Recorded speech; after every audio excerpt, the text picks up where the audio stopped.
তাৰ যি আছে বাৰটোৰ ম্যাচটো কৰিম।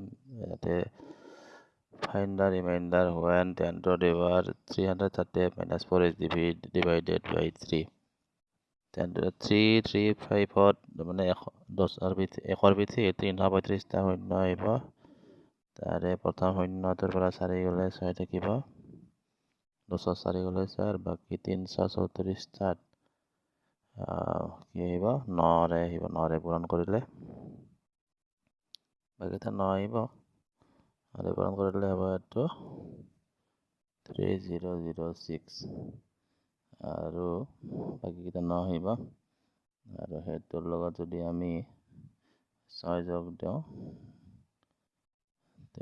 গোটেইটো টোটেল হ'ব 3 2 1 3 3 6 আৰু 6 3 ডিভাইড কৰিলে শূন্য থাকিব, গতিকে মোৰ হিচাপত শূন্য হ'ব। আপোনালোকে কমেণ্ট কৰি জনাব কি হয়। এইটো কৈছে যে number is increase by 30% and then decrease by 30%, find the net increase or decrease. প্ৰথমতে আমি ধৰিলোঁ বস্তুটোৰ দাম 100 টকা, তেনেহ'লে 30 টকা ধৰিলে বস্তুটোৰ দাম হ'ব 130 টকা। তাৰপিছত 130 টকাত 30% কমি যাব 0.0000 39 টকা কমি যাব।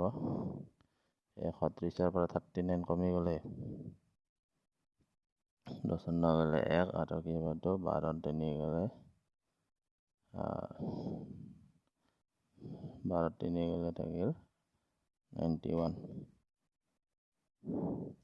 91 হ'লে 9 টকা কমিব, ডিক্ৰিজ হ'ব। এইটো যি হ'ব মোৰ হিচাপ। ধন্যবাদ।